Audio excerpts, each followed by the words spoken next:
Welcome back to our third and last segment of the show. Now, let's pick up again from Attorney Sugitan's example of Vice Governor Jola Jolo Remulla. Revilla, yeah. Kasi what happened was, it's now a police matter. It's under investigation. And the police, if as I said, Dr. correct me if I'm wrong, want the next of kin who now possesses the bloody T-shirt, etc., to turn it over to the police for investigation. Now, as I was saying, wala tayong batas against suicide. There is no... I see. So we don't have any law wala. against As a suicide. matter of fact, we should sympathize with them. With That's what the law says. suicidal victim. Ngayon, and besides, this being the case, there is no complainant. Wala naman nagreklamo, wala naman tinuturo si Vice Gov na pinatay niya ako, ito ang suspect, which will then make it police matter. So now, they don't want to turn it over. I think they've disposed of the bloody T-shirt, etc. So, is there a responsibility? Is there a legal duty or right on the part of the police to compel the hospital or even the next of kin to turn over this evidence, no? And then charge them for obstruction of justice? Is there? Palagay ko, in my opinion, wala. Kasi wala tayong That's right, kaso because we don't have a law. Yeah, because we don't have a law against suicide. And in fact, when someone commits suicide successfully, there will be no complainant. And we need the complainant to make it a police matter. Right. And even the hospital, I think, cannot be compelled to turn it over because they did nothing wrong in turning over the personal belongings to the next of kin, meaning the mother. Kasi may unmarried pa naman eh. Yun. Pero, in fact, I don't think the hospital has any liability. Although, None. I agree with you. I agree. Wala. You agree, no, Doktora? Wala. Yes. However, on the government side, and we talked to some other city prosecutors, for them, the hospital is liable. Iba ang side nila eh. For them, liable ang hospital. Kasi daw, it's a police matter, especially politician, there's an ongoing case, etc. So they should cooperate with the investigation. I see. Yan yung But other you know, side. I've handled so many cases of gunshot wounds and even suicide attempts or successful suicides. Walang humihingi ng mga clothes. Why the sudden interest now? Is it because there's a personality involved or a There must government be a official or political angle what? to this. Yes, that's also very But if possible. the patient says, I accidentally shot myself, who are you to try to investigate everybody to find out if the Yes. patient is lying to you or not? Then it becomes a waste of taxpayers' money. Well, Yeah. it brings us now to the most important question of today's show. What is the value of knowing or understanding medical dilemmas, to the common person? Father Jerry, what's your take on Well, that? of course, there's so much that the people, the patients will learn. Because, as I said a moment ago, that, before we only follow the doctors and nothing more. Okay? But now no more. We have also to assert our rights. And this includes, of course, when there are procedures that, to our mind, it was a procedure that was botched, and it was probably a malpractice or negligence on the part of doctors. And certainly there are so many liabilities here. And of course, there are also personalities that will come in who have also interest, for example, in that particular case. Okay. Well, it is bad for the doctor to be hurled into court, even if found guilty or not. It's already bad. But that is not our main topic. Yeah, that's It's right. not the dilemma is not with the doctor. What with the patient himself? How will I decide a particular situation I'm in? For example, I find myself now a diabetic. I have my ulcer in my leg, Right. and one doctor suggests amputation. The other doctor will say, no, we can No. treat this medically. You can wait a little bit Precisely, there is where the problem. No, if I am a patient, whom am I going to believe? more. Yeah, that's why we're The first opinion or the supposed second to one? help them, First or second, enlighten or their minds, what does, for example, or confuse them, Father. the ethicist would say? And many of these hospitals would have a bioethics committee, okay, where you can place your problems. What can we do? What are we supposed to do? This is what the doctor wants. But I want this one. Yeah. Okay. I want this particular procedure.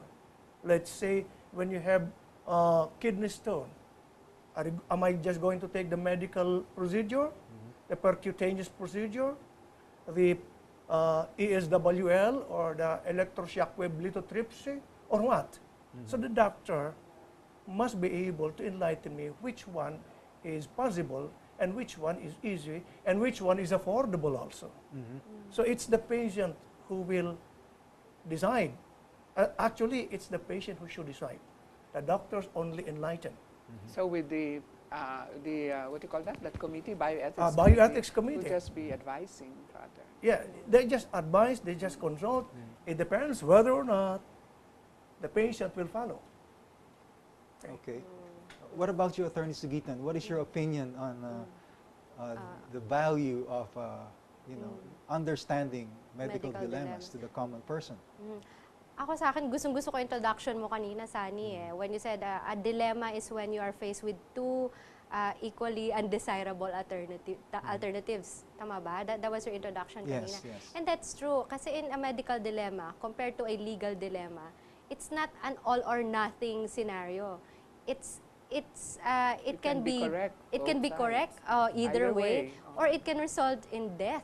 So it's I mean, okay, that's so tragic to think of, pero anyone, all of us will be faced with a medical dilemma sooner or later. We will do it with our parents, our grandparents, ourselves. Okay, so people have to be educated. People have to learn from all points of views, medical, legal, ethical sides, in order to make the best decision for themselves. Para they'll be confident, I made that decision because I want to do that. I want to choose that. It's not because somebody else told me how to act, but because I made that decision for myself. So this show is going to be a very interesting show, very relevant. Okay. And yes, Father. as a matter of yes. fact, now, just particular concrete situation, a particular procedure in which we have to separate a twin. Okay, the likelihood of success may only be 10%. Okay. Okay, and the failure may be 90%. 90%. Yes. But here is a Siamese twin. They are already 25 years old. They are still connected with each other. Are you going? But 10% likelihood of success, or 90% they're both going to die. The issue here, Very Father, concrete dilemma. Okay. the issue here, Father, is not only the rights of the parents, but even the rights of the individuals, of the either twin, right? What if there's conflict? Yeah. As a matter of fact, when you come to conflict, it's not only the patient, it's not only the families, but it's also the society. Because the society is going to learn from that particular dilemma. Are they also going to follow or not? So the society is always there watching.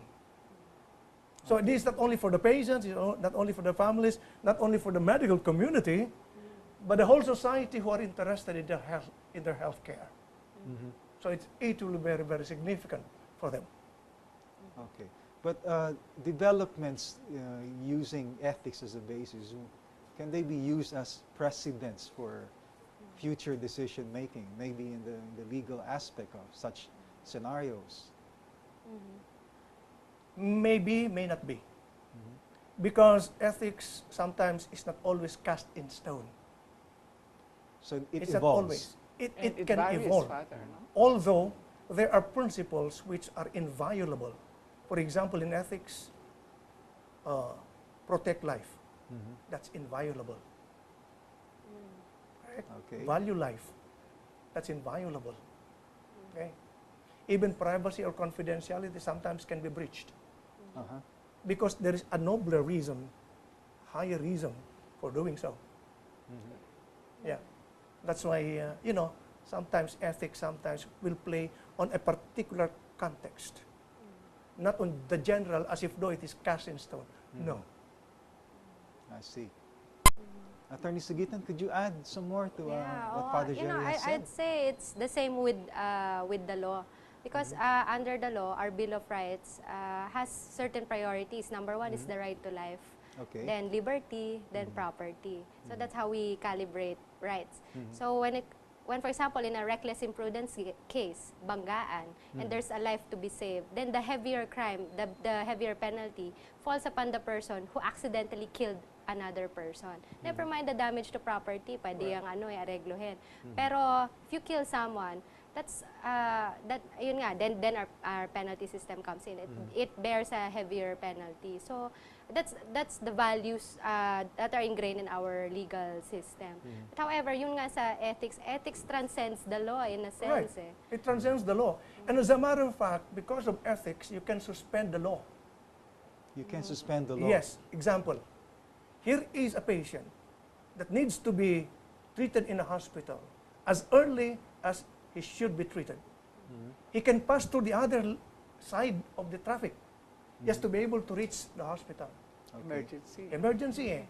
Labas. Kasi hindi, for example, in the right lane, they cannot pass through. Go to the left lane to reach the hospital. That is ethics because it is more than what the law says. You're I see. trying to preserve a life, That's save a right. life. Oh. Okay, now there's one basic question that you raised earlier. The question goes, if medical technology can do it, should we do it? How do we go about answering that question? Yeah, with advances in technology, there are many things that we can do now compared to 20 or 30 years ago. Okay? For example, well, you can do, well, I don't know if the people would be able to understand stem cell, no? Okay. But let's go to a very particular example. Okay? Organ donation. Okay. Okay. Let's say you want to donate one of your eyes because your friend whom you love so much, It's going to go blind.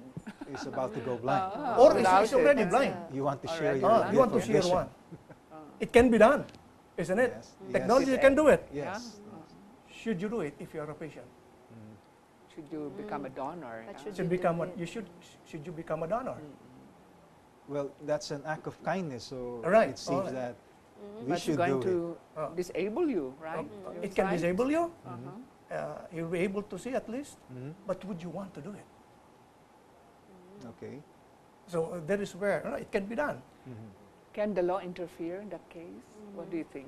There is no Wala eh. What does The law is say? silent. It's ano silent eh. on Yeah, that. the law is Right. silent. No. So So, there will unless be the no donor complainant. squeals, mutilation, as I said earlier. Yes. Otherwise, the law will not interfere because these are actually, for me, Voluntary. for the law, on the part of the law, it's a very advanced situation for the law to deal with. Kasi the law Yeah. takes time to be passed, as I said. It takes congressional action, etc. Matagal eh. Matagal mag-catch up ang law with certain realities. And by that time, you have already decided for yourself, wala pa, naiwan pa yung batas. Well, it's not a fault, no? It's part of our democratic system. So, it's not wrong or right on the part of the law na napag-iiwanan yung batas. But however, that's the reality. Yeah. Na many times in medical dilemmas, baka walang batas except for Right. liabilities of the doctor and the hospital. Taking that the case patient. that you mentioned The where patient. someone gives consent to a particular procedure, and then when the procedure gets botched, the person goes back to the practitioner. Right. Does the patient have the right to do that? Yes, it becomes a civil case. You go for damages. So you try to claim damages. However, But if there you is had an informed given consent. earlier. Yeah, there was. Yeah, If there is an it- informed consent, yeah, no, then it becomes the a patient bar. can make an informed decision. Because not all medical procedures are perfect or Yes, proven to yes. be 100% So why penalize the satisfactory. practitioner? Yeah, that's it. So it must be very clear, and I think a written consent is even sometimes verbal is allowed in our society. It becomes a bar to claiming damages yeah. against the doctor. But or even with hospital. the informed consent, for example, there are many things that you have to consider there. Okay? Not only because probably it is successful, but he has to know, am I willing to live this kind of life without, let's say, one eye? Okay?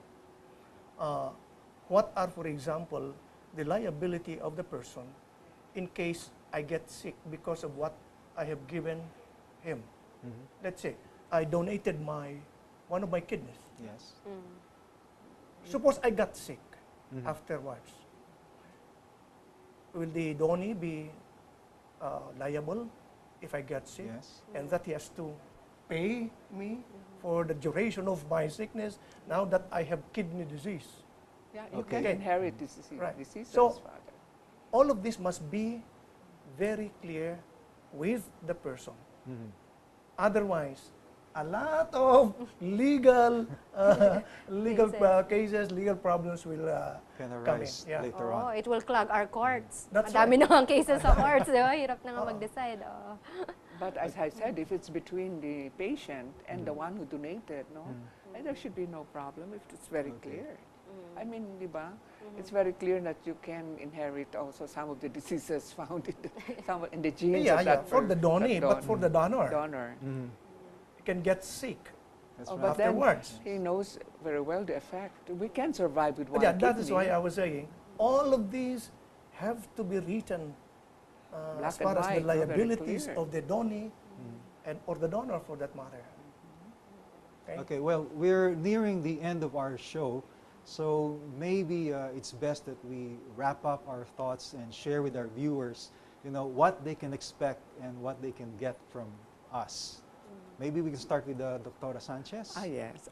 For our viewers out there, no, well, I'm sure if you have listened for the past few minutes on our topics, I'm sure you will have a bird's eye view of how we are going to handle medical dilemmas in the future. And I hope you will keep in touch. We will be here every Sunday at 6 to 7, and we'll have a replay the following day. So see you around. Thank you so much, Dr. Sanchez. Okay, Father Jerry. Surely this medical dilemma is a very educational one for all of you, not only for the patients or the families of the patient, but for everyone. As a matter of fact, this dilemma that has some ethical consideration is quite new in the Philippines. And even in the States, it started like in the 80s. So it's still a baby for that matter. And there will be a lot of things that we will certainly know and learn, and hopefully will enlighten us in our decision as far as our health is concerned. So tune in. Attorney Sugitan. Yes, subaybayan niyo po Medical Dilemma on GNN. And if you'd like to give us feedback, I think I'll pass it back to you, Sunny, on how they can reach us. Thank you for watching. Thank you for joining us this evening. If you have questions, comments, or suggestions, do email them to heavenlycrestproductions@gmail.com. That's heavenlycrestproductions@gmail.com. Next time, we will explore in greater detail the issues surrounding cosmetic surgery. The use of cosmetic surgery has been so pervasive in Philippine society and has practically become mainstream. Is it a necessity, or is it vanity? Or is it insanity? These and other questions will be answered in the second episode of Medical Dilemma on April 19, Sunday at 7 p.m. here on GNN. Good night and an enlightened week ahead of you.